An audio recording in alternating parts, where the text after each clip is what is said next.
নমস্কার বন্ধুরা, সকলকে আমার চ্যানেলে স্বাগত। সুপ্রিম কোর্টের অর্ডার মেনে ইতিমধ্যেই রাজ্য সরকারি কর্মচারী এবং রাজ্য সরকারি পেনশনারদের বকেয়া ডিএ এরিয়ার প্রদান করা শুরু করেছে রাজ্য। কিন্তু এরই পাশাপাশি রাজ্যের যে সমস্ত গ্র্যান্ট ইন এড সংস্থার কর্মচারীরা আছেন, অর্থাৎ বিভিন্ন শিক্ষক শিক্ষিকা বা অন্যান্য যে সমস্ত দপ্তরের কর্মচারীরা আছেন, তাদের এবার ম্যাচিং অর্ডার জারি করলো রাজ্যের অর্থ দপ্তর। অর্থাৎ তাদের ক্ষেত্রে এবার 2016 জানুয়ারি থেকে 2019-এর 31শে ডিসেম্বর পর্যন্ত বকেয়া ডিএর এরিয়ারের সমস্ত তথ্য চেয়ে পাঠালো এবং এই মর্মে একটি অর্ডার জারি করা হয়েছে রাজ্যের অর্থ দপ্তর থেকে। কী সেই অর্ডারে কী কী বলা হয়েছে সকল কিছু আজকে ভিডিওতে বিস্তারিতভাবে আলোচনা করব। ভিডিওটি অত্যন্ত গুরুত্বপূর্ণ, তাই প্রথম থেকে শেষ পর্যন্ত অবশ্যই ধৈর্য সহকারে দেখবেন। ভালো লাগলেও অবশ্যই একটি লাইক করবেন এবং সকলের সঙ্গে শেয়ার করবেন, আর সেই সাথে চ্যানেলে প্রথমবার হলে অবশ্যই চ্যানেলটিকে সাবস্ক্রাইব করে রাখবেন। তাহলে চলুন আমরা বিস্তারিত জেনে নিই। দেখুন, এই অর্ডারটি জারি করা হয়েছে government of West Bengal school education department administrative branch, Bikash Bhavan, Salt Lake, Kolkata থেকে। যে ডেটটা দেখুন 16/3/2026, অর্থাৎ 16ই মার্চ এই অর্ডারটি ব্যাকডেটে ইস্যু করা হয়েছে, পাবলিশড হয়েছে আজকে। এখানে কাদেরকে এই অর্ডারটি করা হয়েছে দেখুন, from the deputy secretary of the government of West Bengal, অর্থাৎ গভর্নমেন্ট অফ ওয়েস্ট বেঙ্গলের তরফ থেকে এইটি করা হয়েছে। কাদেরকে দেখুন, প্রথমত number 1 to commissioner of school education, school এডুকেশনের যে সমস্ত কমিশনার আছেন অর্থাৎ শিক্ষা দপ্তরের থেকে। তারপরে দেখুন the director of account West Bengal Bikash Bhavan, এদেরকে করা হয়েছে। 3 নম্বর দেখুন দ্য ডাইরেক্টর SCERT, তাদেরকে করা হয়েছে। তারপরে the state project director Paschimbanga Samagra Shiksha মিশনের স্টেট প্রজেক্ট ডাইরেক্টরকে করা হয়েছে। The secretary of West Bengal central school service commission, এদেরকেও করা হয়েছে। এর পাশাপাশি the secretary of WBCHSE, the secretary of WBBSE এবং এই সংক্রান্ত সমস্ত দপ্তর, টোটাল 11টা দপ্তরকে এখানে করা হয়েছে। এখানে সাবজেক্টটা কি দেখুন, সাবজেক্টে বলা হয়েছে এরিয়ার অফ ডিয়ারনেস অ্যালাউন্স বা ডিয়ারনেস রিলিফ অফ এমপ্লয়িজ বা pensioner of grant in aid institution for the period from January 2016 থেকে ডিসেম্বর 2019, অর্থাৎ জানুয়ারি 2016 থেকে ডিসেম্বর 2019, অর্থাৎ যে 4 বছরের অর্থাৎ 48 মাসের বকেয়া রাজ্য সরকারি কর্মচারীদেরকে দেওয়া হয়েছে, সেম একই পরিমাণ বকেয়া অর্থাৎ কর্মীদের ক্ষেত্রে ডিএ এবং যারা পেনশনার আছেন তাদের ক্ষেত্রে ডিআর, সেই সংক্রান্ত গ্র্যান্ট করার ব্যাপারে এই অর্ডারটি জারি করা হয়েছে।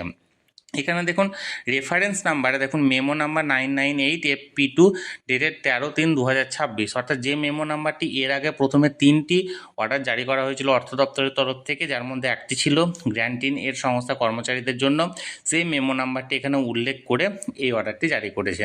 দেখুন কি বলেছে, ম্যাডাম ও sir, in inviting a reference to memo number এত date 13/3/2026 issue by finance department audit branch, I am directed to request you kindly to make it convenient to furnish the following, অর্থাৎ ওই memo নাম্বারের সাপেক্ষে, অর্থাৎ তখন 13 তারিখে অর্থাৎ 13ই মার্চে যে অর্ডারটি করা হয়েছিল সেটার সাপেক্ষে এই মেমো নাম্বার করে কি কি বিষয় ক্ল্যারিফাই করতে বলেছে দেখুন। Number 1, the details of employees and pensioner of grant in aid institution under your control and the authenticated details of their pay and allowance or pension, including the details of dearness allowance and dearness relief actually granted to them in each month for the period from January 2016 to December 2019 as stipulated at serial number 2 on the said FD memo, অর্থাৎ সমস্ত grant in add ইনস্টিটিউশনের যে সমস্ত কর্মচারী এবং pensioner আছে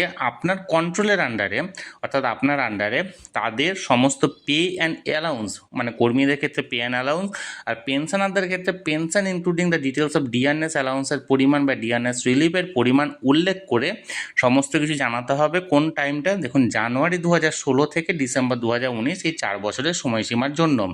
number 2, the modalities for release of arrear of dearness allowance আর dearness relief as applicable as stipulated number এত, অর্থাৎ এই মডালিটি অর্থাৎ ভিত্তিটা হবে কি ডিআরনেস অ্যালাউন্স বা ডিআরনেস রিলিফ, যার ক্ষেত্রে যেটা প্রযোজ্য হবে।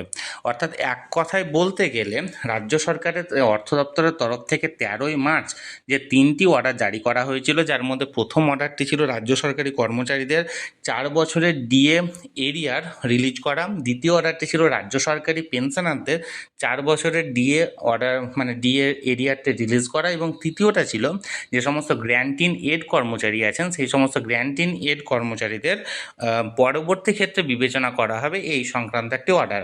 এবার ওই অর্ডারের সাপেক্ষে প্রথমত গতকালকে একটি অর্ডার জারি করা হয়েছে। সেই অর্ডারে বলা হয়েছে সমস্ত গ্র্যান্ট ইন এড কর্মচারীদের সঙ্গে একটি বৈঠক হতে চলেছে আগামী 1 এপ্রিল বিকেল 4টে। এবার আজকে এই মুহূর্তে যে অর্ডারটি জারি করেছে সেটা একটা ম্যাচিং অর্ডার, অর্থাৎ এখানে সমস্ত গ্র্যান্ট ইন এড সংস্থা কর্মচারীদেরকে কার কত তথ্য হচ্ছে বা কার ডিএনএস অ্যালাউন্সের পরিমাণ কত হচ্ছে, কর্মীদের ক্ষেত্রে কত বা পেনশনারদের ক্ষেত্রে কত, সেই সম্পর্কে বিশদ জানানোর জন্য এটা বলা হয়েছে। তাহলে বন্ধুরা, যে অর্ডারটি এখানে জারি করা হয়েছিল সেটি সরাসরি আমি আপনাদের সঙ্গে শেয়ার করলাম। আপনাদের যদি এই বিষয়ে কোনো প্রশ্ন থাকে অবশ্যই কমেন্ট করুন, আর ভিডিওটি ভালো লেগে থাকলে অবশ্যই একটি লাইক করুন এবং সকলের সঙ্গে শেয়ার করুন। আর সেই সাথে চ্যানেলে প্রথমবার হলে অবশ্যই চ্যানেলটিকে সাবস্ক্রাইব করে রাখুন। ধন্যবাদ, দেখা হচ্ছে পরের ভিডিওতে।